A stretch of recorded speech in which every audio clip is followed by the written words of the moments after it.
भाई जो गुरु वचन पे डट के कट के फंद 84 के। आगे वाणी में परमेश्वर ने अजामेल की कहानी सुनाई है।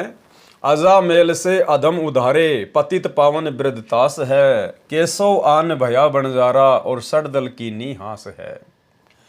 एक अजामेल नाम का ब्राह्मण एक नगरी में रहता था। संयोगवश वह एक वैश्या से प्रेम करने लगा। ब्राह्मण समाज ने उन दोनों को नगरी से निकाल दिया।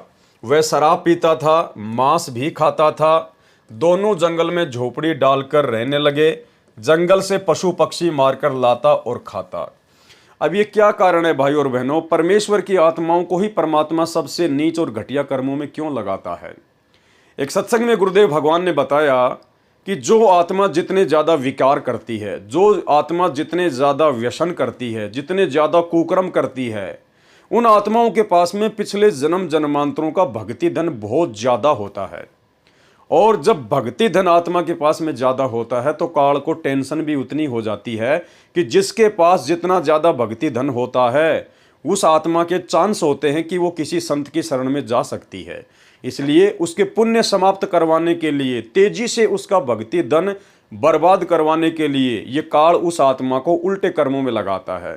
जैसे वर्तमान में कोई बहुत ज़्यादा शराब पीता है, बहुत ज़्यादा कोई मांस खाता है, कोई 2 नंबर के काम करता है, तो वो सभी आत्माएं भक्ति धन से युक्त होती हैं।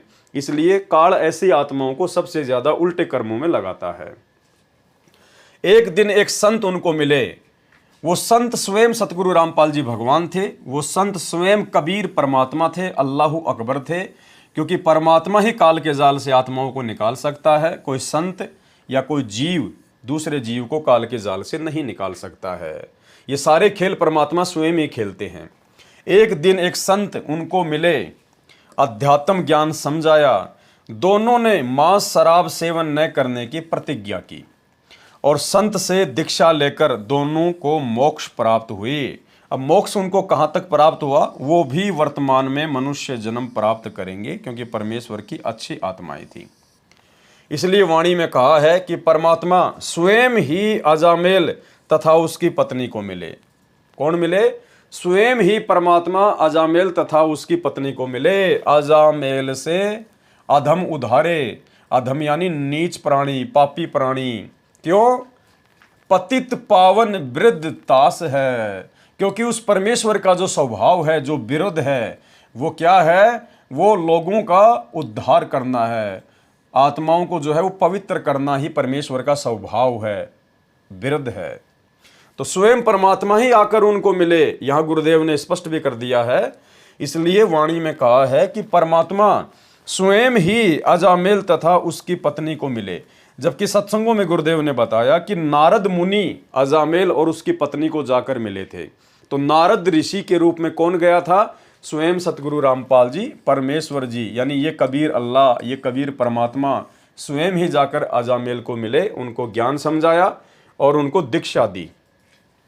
उन पापियों का उद्धार किया। उनका उद्धार केवल इतना हुआ कि वर्तमान में अजामेल को और उसकी पत्नी को, जो कि पूर्व जन्म के परमात्मा के भगत थे, अच्छे साधक थे, आज वर्तमान में उनको मनुष्य जन्म मिलेगा और सतगुरु रामपाल जी परमेश्वर उन्हें अपनी शरण में लेंगे। इसलिए भाई और बहनों, वर्तमान में हम जितने भी भगत भाई बहन हैं, सतगुरु रामपाल जी परमेश्वर जी की जितनी भी आत्माएं हैं, ये सभी आत्माएं सतयुग से लेकर और आज से पहले के समय तक जो मनमुखी होकर भक्ति साधना किया करते थे, हम कभी परमात्मा की शरण में आए, कभी भाग गए, कभी आए, कभी भाग गए, लेकिन परमेश्वर ने हमारे को चार्ज कर दिया, हमारे अंदर भक्ति का बीज डाल दिया और अब परमेश्वर उस बीज से पेड़ बनाएंगे, यानी पूर्ण मोक्ष प्राप्त करवाएंगे, यदि दृढ़ विश्वास के साथ उनके चरणों में आजीवन लगे रहे तो, टिके रहे तो। परमात्मा का बिरुद अर्थात स्वभाव तथा महिमा पतित पावन है, अर्थात पापियों को पवित्र करने वाला है। पतित पावन वृद्ध तास है। परमेश्वर का स्वभाव है कि वो नीच आत्माओं को पावन करता है, वो पतित करता है, शुद्ध करता है। केशव आन भया बंजारा सड़दल कीनी हास है। यानी काशी में परमेश्वर जी ने 18 लाख आत्माओं को जो भंडारा दिया था, उसकी पूरी स्टोरी, पूरी उसकी जो कथा है, परमेश्वर हमें यहाँ पर समझा रहे हैं। जिस समय पूर्ण ब्रह्म कबीर जी बनारस शहर में जुलाहे की भूमिका तथा तत्वज्ञानी संत की भूमिका कर रहे थे। क्या भूमिका की थी परमेश्वर जी ने 650 साल पहले? तत्वज्ञानी संत की, तत्वदर्शी संत की। क्यों? क्योंकि तत्वदर्शी संत की भूमिका केवल वो परमात्मा कबीर स्वयं ही कर सकता है, दूसरा कोई भी निभाने में समर्थ नहीं है। क्योंकि समर्थ का काम उसी को साजे और करे तो मूर्ख बाजे।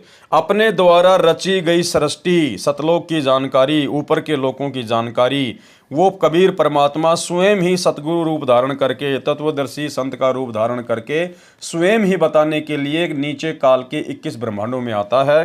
क्योंकि काल के अंतर्गत जितने भी प्राणी हैं उनको सतलोक का ज्ञान नहीं है, उनको तो इस ब्रह्म का भी यथार्थ पूरा ज्ञान नहीं है, तो सतलोक का ज्ञान कहाँ से देंगे? इसलिए वो परमेश्वर स्वयं ही सतलोक से चलकर इस पृथ्वी पर प्रकट होते हैं।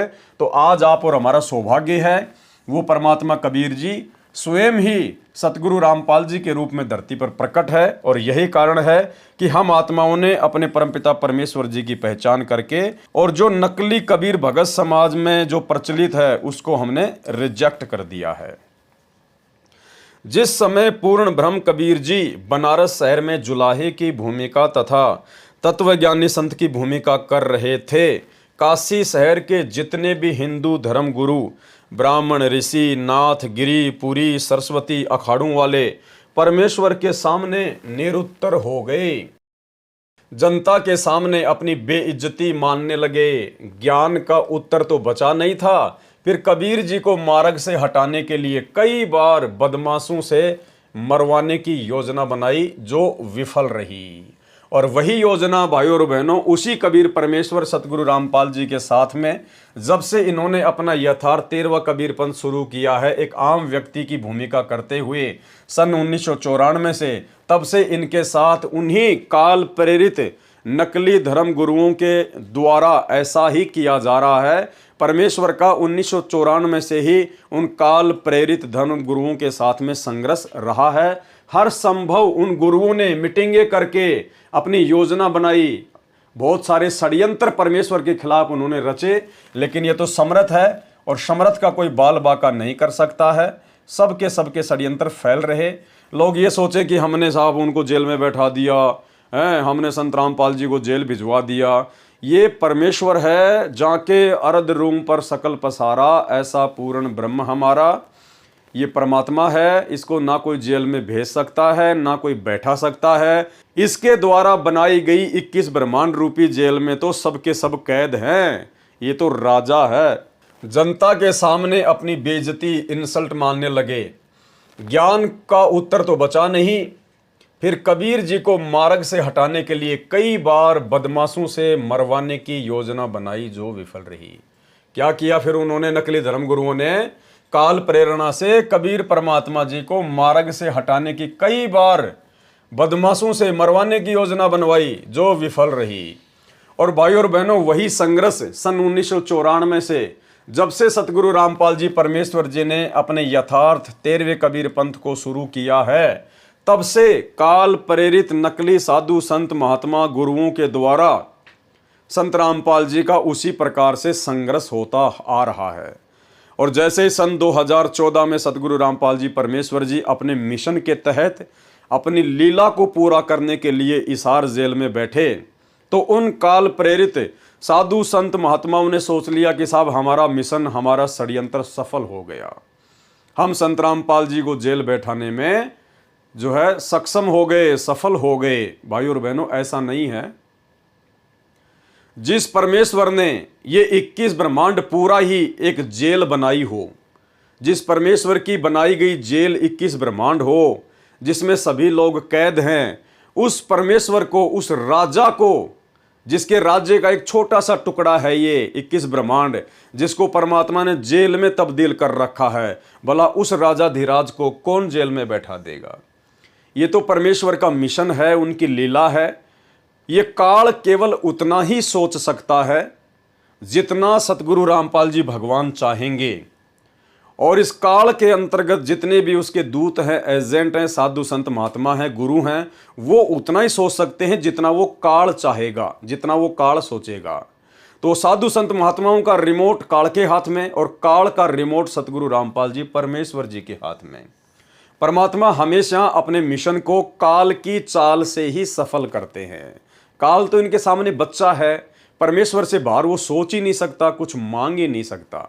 जैसे परमेश्वर ने हमें सृष्टि रचना में बताया कि प्रथम बार जब परमात्मा अपने पुत्र जोगजीत का रूप बनाकर काल को धोखा देते हुए सबसे पहले उसके ब्रह्मलोक में तपतशिला पर प्रकट हुआ आत्माओं के दुखों को देखकर, तो काल भी आ गया, क्योंकि परमात्मा चाहते थे कि वो आए, एक उदाहरण बने, इन आत्माओं को पता चले कि पृथ्वी पर तुम अपने आप को वेद ज्ञानी कहकर जिस ब्रह्म को, जिस निराकार को परमात्मा मानकर पूज रहे थे, तुम्हें पता तो चले कि वास्तव में वो है कौन, उसका असल रूप क्या है। तो उधर से काल भी आ गया। अब काल ने देखा कि भाई ये तो मेरा भाई जोगजीत आ गया, और जोगजीत ने मुझे सतलोक से धक्के मार के निकाला था। मैंने तो इसे प्रार्थना की थी, लेकिन इसने मुझे वहाँ नहीं रोका, तो आज मैं अपना बदला लूँगा, इसकी पिटाई करूँगा। लेकिन काल ने सोचा कि हो सकता है ये परमात्मा का कोई आदेश लेकर आया होगा ज़रूर, तो पहले मैं परमेश्वर का आदेश जान लेता हूँ, कहीं और दोषी ना हो जाऊँ परमात्मा का। तो कहा भी जोगजीत अगर परमात्मा का कोई आदेश है तो बता दे, वरना आज मैं तेरे को पीटूंगा, गढ़ूंगा आज तेरे को मैं। तो बहुत सारी बातें हुई। अंत में काल को परमात्मा ने अपनी पावर से, अपनी शब्द शक्ति से, क्योंकि वो तो परमेश्वर हैं, काल को नीचे पाताल लोक में गिरा दिया। बेहोश होकर गिर गया, बिल्कुल ऐसे जैसे पक्षी के पंख काट दिए जाते हैं, बेबस लाचार हो गया। वापस परमात्मा उसकी गर्दन पकड़ के ऊपर लेके आए।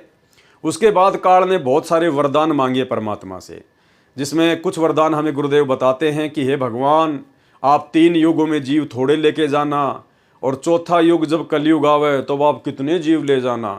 तो परमेश्वर ने कहा कि तथास्तु, ऐसा ही होगा। तो काल बड़ा खुश हुआ कि मैंने तो परमात्मा को ठग लिया, लेकिन उसने परमात्मा को ठगा नहीं। अरे सबसे बड़ा ठगवाड़ा तो ये है जिसके विषय में नानक जी कहते हैं, ए ठगवाड़ा ठगी देश। तो परमेश्वर ने काल की चाल से ही, क्योंकि काल ने केवल वही वरदान मांगा जो सतगुरु रामपाल जी भगवान, जो कबीर परमात्मा चाहते थे। काल तो खुश हो गया मांगकर कि 3 युग में तो अब लेके नहीं जा सकता, और चौथे युग में मैं इन आत्माओं को भक्ति के लायक छोड़ूंगा नहीं, तो मेरा तो षड्यंत्र सफल हो गया। जबकि परमात्मा भी यही चाहते थे कि 3 युगों में तो इन आत्माओं के पास में इनकी भक्ति होगी, इनके पुण्य इनके पास में जबरदस्त होंगे। अगर मैं जाकर इनको ज्ञान भी समझाऊंगा तो ये स्वीकार ही नहीं करेंगे, क्योंकि पहले से ये सुखी होंगे, और सुखी आदमी ज्ञान को स्वीकार बहुत ही देरी से करता है। तो परमेश्वर ने यही सोचा कि हाँ, चौथे युग में ही मुझे आत्माओं को पार करना है। तो जो परमात्मा ने चाहा वैसा ही काल ने वरदान मांगा। यानी परमेश्वर के आगे ये काल एक बच्चा है, और ये परमेश्वर से आगे नहीं सोच सकता है। तो ठीक इसी प्रकार भाई और बहनों, वर्तमान में ये जितने भी साधु संत महात्मा जो काल प्रेरित थे, जो संत रामपाल जी के सामने आध्यात्मिक ज्ञान चर्चा करने के लिए कभी भी उपस्थित नहीं हुए, चारों शंकराचार्यों को परमेश्वर रामपाल जी ने ज्ञान चर्चा के लिए सतलोक आश्रम बरवाला में 2011 में ससम्मान आमंत्रित किया था, लेकिन कोई भी शंकराचार्य नहीं आया। एक छोटा सा वीडियो आपको दिखाते हैं जिसमें गुरुदेव ने चारों शंकराचार्यों की चारों गद्दी सतलोक आश्रम बरवाड़ा में लगा रखी थी, और चारों शंकराचार्यों को परमेश्वर ने लेटर भेजे थे ज्ञान चर्चा के लिए। देखिए, अब देखिएगा, हमने 11 अक्टूबर सन 2009 को इन सभी आदरणीय शंकराचार्यों से प्रार्थना की थी कि आप जी आध्यात्मिक ज्ञान चर्चा के लिए पधारें। लेकिन ये अपने आप को शायद महान समझते हैं और अपनी बेइज्जती समझी होगी रामपाल से गोष्ठीकरण में, लेकिन उस तरह नहीं तो इस तरह कर दिया हमने तो इनकी हिंदी। अब संसार आप समझ जाएगी जनता ये किसे एक शंकराचार्य है। ये देखिएगा, हमने इनके पास ये पत्र भेजे थे सभी शंकराचार्यों के चारों के पास। हमारा उद्देश्य प्रार्थना पत्र है, हमारा उद्देश्य विश्व मैत्री, समाज सुधार, आत्म उद्धार, भ्रमित जिज्ञासुओं को शास्त्र अनुसार निर्णायक सद्भक्ति पद्धति प्रदान करना, आध्यात्मिक ज्ञान चर्चा। सभी हिंदू धर्म के माननीय शीर्ष शंकराचार्यों व अन्य सभी आदरणीय आचार्यों से हार्दिक प्रार्थना है कि वे सतलोक आश्रम बरवाला, जिला हिसार, हरियाणा, भारत में एकत्र होकर आध्यात्मिक ज्ञान चर्चा करें ताकि भ्रमित भक्त समाज को सही दिशा मिल सके। उसके लिए हमने यहाँ से इनके पास प्रार्थना भेजी थी और इन्होंने सिग्नेचर दिए हैं। KS नारायण, एडमिनिस्ट्रेटर, श्री श्रृंगेरी मठ एंड प्रॉपर्टीज श्रृंगेरी, इतने। ये 16/8/2009 को ऐसे ये हमने सबके पास भेजा था। इन्होंने हमारे को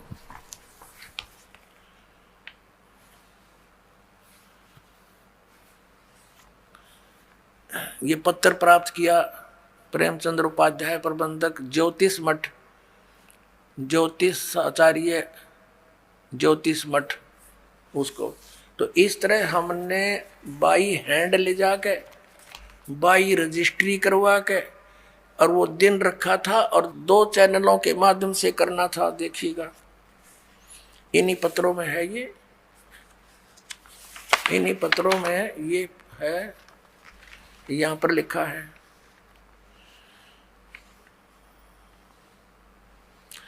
इस सर्व कार्यक्रम आध्यात्मिक ज्ञान चर्चा का सीधा प्रसारण सुप्रसिद्ध टीवी चैनलों जी जागरण, एक नंबर जी जागरण, दूसरा साधना पर 11 अक्टूबर 2009 को शाम 6 बजे से 10 बजे तक किया जाएगा। लेकिन ये नहीं आए। यहाँ पूरा प्रोग्राम इसी आश्रम में हुआ था। लेकिन चारों में से एक भी शंकराचार्य ज्ञान चर्चा के लिए सतलोक आश्रम बरवाला में नहीं आया। क्यों नहीं आया?